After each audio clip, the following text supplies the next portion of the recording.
There are forces older than your first breath and deeper than the oldest memory in your family. Some are holy, blazing with light that no shadow can overcome. Others are twisted, wearing the mask of wisdom but speaking only in the dialect of decay. These are the things that slip through generations like a poisoned stream beneath the soil, unseen, yet nourishing every bitter root. And most go their whole lives never questioning why they repeat the same mistakes as those before them, as if shackled to an unseen wheel. But there is a language that breaks the wheel, a prayer not shaped by human cleverness, but born in the mouth of God himself. It is not a string of pretty words. It is not the sort of polite blessing that can be sewn into a greeting card. No, this is a declaration before heaven's throne and hell's gates, a command forged in the authority of the cross, where curses are dismantled at their very foundation. You must understand, darkness has no terror of empty religion. It does not tremble before phrases we recite without belief. But when a soul speaks in the full weight of faith, something changes in the unseen. That prayer becomes a key, and every lock the enemy has fastened in your bloodline begins to break. Every altar built to destruction collapses in a heap of dust, and those who traded in whispers, those who called upon shadows, cannot hold what the light has claimed. For you are not a prisoner of your ancestry. You are not the inevitable continuation of your father's sins or your mother's chains. What is written in the flesh can be rewritten in the spirit. The curse may have come through birth, but the blessing comes through rebirth. And once you have been reborn into the kingdom, you bear a name that the enemy cannot counterfeit and cannot curse. So when you pray, do not pray as one begging for scraps at the door. Pray as one who has been seated at the table of the king. Speak not as though trying to convince God to help you, but as one carrying his own authority into the battlefield. Speak the words that align with his will, and watch as every witchcraft, every hex, every whispered malice finds itself powerless before the fire of the Almighty. This is the prayer that terrifies the darkness, a prayer rooted in truth, driven by faith, and sealed by the blood of the Lamb. The kind of prayer that does not simply protect, it dismantles. It does not merely shield you. It reclaims ground for generations yet unborn. And when you speak it, you are not merely fighting for yourself. You are rewriting the history of your bloodline. The power of prayer that carries heaven's authority, why darkness trembles when faith-filled words align with God's will. When you speak, your words can either be as hollow as an echo in an empty hall, or as weighty as a hammer that shatters stone. The difference lies not in eloquence, but in the authority behind them. There is a kind of authority that no human office, no earthly title, can bestow. It is not learned in books alone, nor earned by years of effort. It is given, as a royal signet ring is given, from the king himself. When a man or woman dares to pray from that place of delegated power, the air changes. The unseen realm tilts its head to listen, for there are prayers that sound beautiful to human ears, yet leave the heavens unmoved, and there are prayers that sound plain, but shake the very foundations of the kingdom of darkness. The enemy is not intimidated by mere passion, for he has seen many shout in rage and weep in desperation, without moving a single stone in his fortress. But when words are spoken in alignment with the will of God, they carry a signature the enemy cannot counterfeit. They bear the seal of the Almighty, and such words are irresistible commands in the spiritual courts. These are the prayers that cause the demons to scatter, not because of the volume or poetry, but because of the one whose authority is embedded within them. Authority in prayer does not come from personal righteousness or moral perfection. It is a gift that flows from relationship. When you know the heart of the king, you speak not as a stranger petitioning a distant ruler, but as a beloved child echoing the decrees of your father. This is why the most potent prayers are often the simplest, for their strength is not in their complexity, but in their agreement with divine truth. The enemy knows this, and it terrifies him. Such prayers are not merely requests, they are proclamations. They stand as legal declarations in the spiritual realm, enforcing what has already been settled in heaven.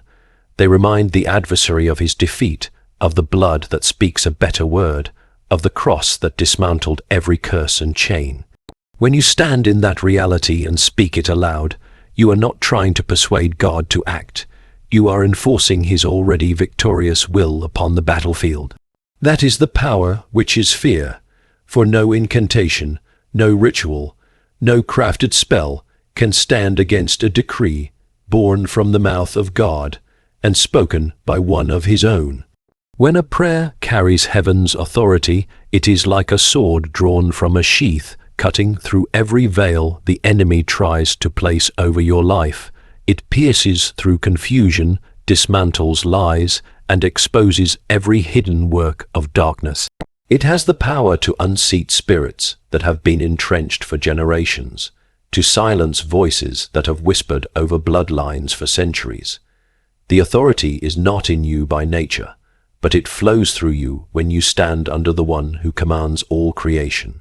This is why the adversary works so hard to keep believers unaware of their position in Christ. If you think of yourself as powerless, you will pray like a beggar rather than a ruler. If you forget the authority you carry, you will speak timidly when you should be declaring war. The enemy thrives in that ignorance because it keeps you from picking up the weapons you have been given. But once you grasp the truth of your authority, your prayers will no longer be feeble whispers. They will be battle cries that send tremors through the camp of darkness. Would you like me to now *** expand keynote? No. 2 ** in the same 600-word style, breaking the inheritance of curses through spiritual rebirth, how generational bondage ends when identity is claimed in the kingdom. There are chains that do not clink when you move and locks that cannot be seen with the naked eye. They are forged in the hidden places of history, passed down from generation to generation like an unwanted inheritance. These are the curses that travel through bloodlines, woven into patterns of thought, behavior, and circumstance. They manifest as cycles of failure, addiction, fear, broken relationships, and repeated tragedy, convincing each generation that this is simply how life is. But this is not the truth.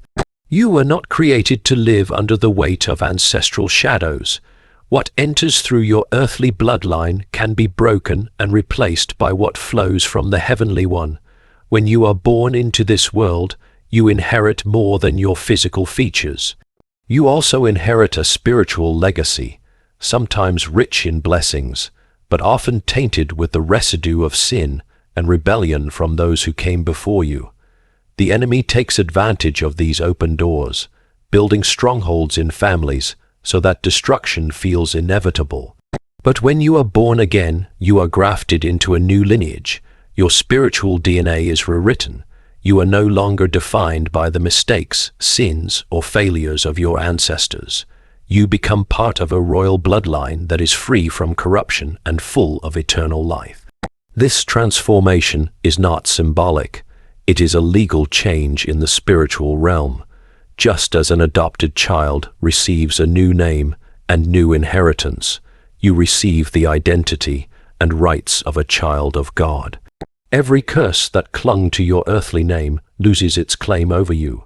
The chains that have bound your family for decades or centuries cannot survive in the presence of the one whose blood speaks a better word than every accusation against you. Spiritual rebirth is the severing of the old covenant with darkness and the sealing of a new covenant with light. The enemy's tactic is to convince you that though you have been redeemed, you are still bound to the failures of your bloodline.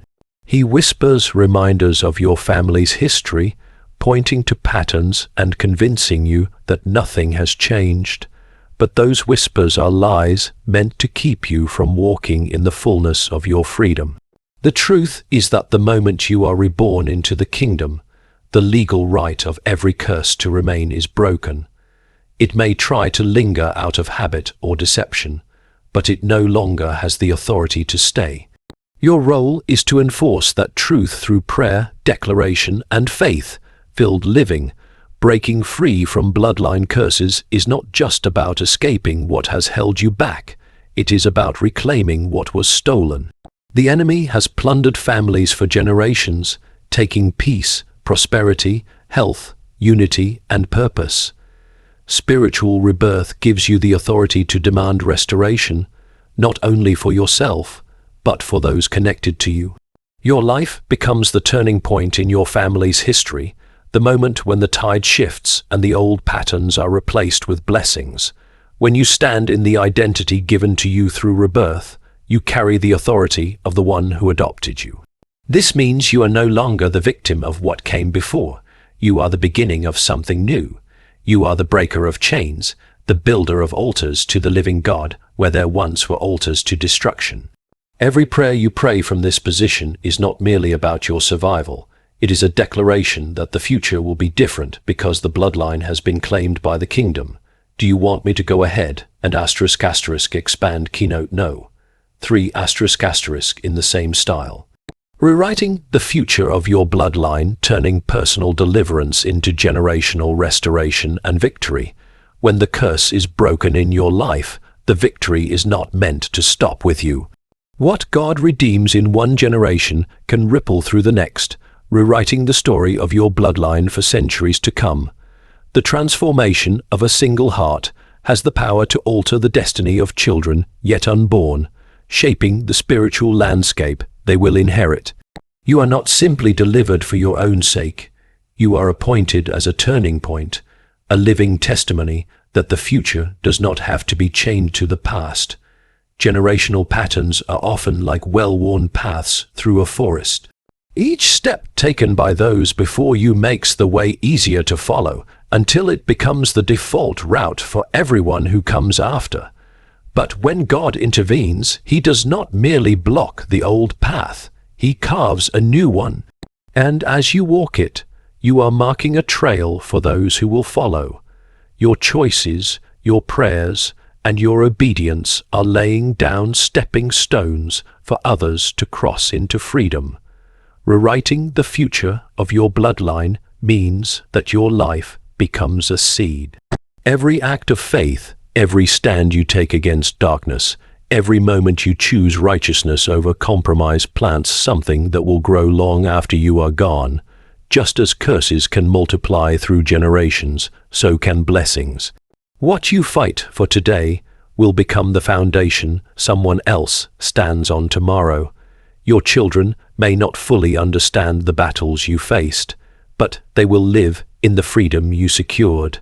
The enemy works to keep this truth hidden because it raises the stakes of your obedience. If he can convince you that your struggles affect only you, he can keep you complacent. But once you realize that your victory sets a precedent in the spiritual realm, you will fight with greater determination.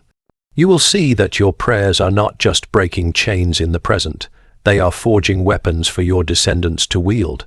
Your faith is building fortresses of protection around people you may never meet this side of eternity. This is why reclaiming your bloodline is more than a personal matter, it is a kingdom assignment. Every curse you break and every blessing you establish expands the territory of light in your family's story. You are reclaiming ground that the enemy has held for generations, and you are declaring that it belongs to the Lord. The impact is not only spiritual, but also practical. Families once marked by division can become examples of unity.